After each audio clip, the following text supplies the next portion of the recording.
শুক্রবার সকালে ঢাকায় পৌঁছাবেন জোবাইদা রহমান। দেশে হোক বা না হোক আমার কি অন্য খবর কম। দেশের উদ্দেশ্যে লন্ডনে বিমানবন্দরে চেক ইন করলেন জোবাইদা রহমান। বিমানবন্দরে অলরেডি ঢুকে গেছেন, আসতেছেন, আর বেশি দেরি নাই। আরে নিলি তো এয়ারপোর্টে নিলি, বিমানে উড়েলি, এবার হোক না, সময় লাগবে তো বিমান আইতে আইতে। তো এবার সামনে আগা, অন্য খবর কম। কয়েক ঘন্টার মধ্যে ঢাকায় পৌঁছাবেন জোবাইদা রহমান।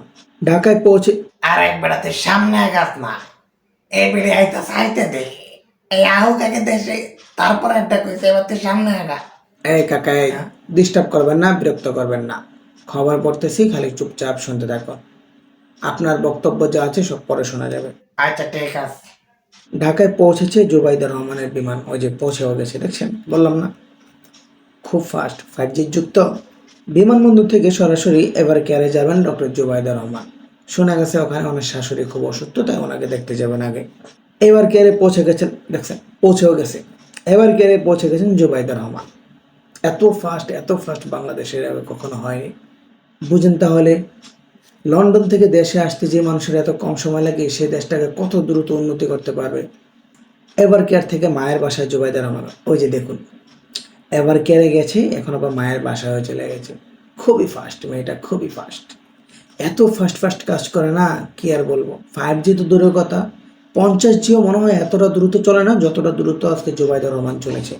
আজকে জোবাইদা রহমানকে লন্ডন থেকে বাংলাদেশে এনে তার মায়ের বাসা পাঠানো পর্যন্তই। পরবর্তীতে জোবাইদা রহমানকে কোথায় পাঠানো হবে তা দেখতে চোখ রাখুন জঙ্গল কিংয়ে। এই বলে আমি মানকান্নাতে আজকে এখানে খবর শেষ করছি। ভালো থাকবেন, সুস্থ থাকবেন, আল্লাহ হাফেজ। এই খারাপ খারাপ খারাপ করবি না, খারাপ কি কাকা, কি কইলি তুই এটা? আপনি দেখতে পান না? তুই ওই বেডিতে লন্ডন থেকে বিমানবন্দরে নিলি, এনতে বিমানে উড়ালি, বিমানে বাংলাদেশে আনালি, এনতে হাসপাতালে নিলি, তারপর ওর মায়ের বাসায় নিলি, সব তো খালি ওর পিছিয়ে আসবি সারাদিন। খবর খবর কম করলি তুই। বুঝেন তাহলে বাংলাদেশ কতটা এগিয়ে গেছে। এখন আর 5G যুগ না, এখন 50G যুগ। বিমানে ওঠার আগে সে দেশে পৌঁছে যায়। তোর এই ল্যাপটপ খবর দিয়ে আমার লাগে কান হাত কান বেরিয়েছে।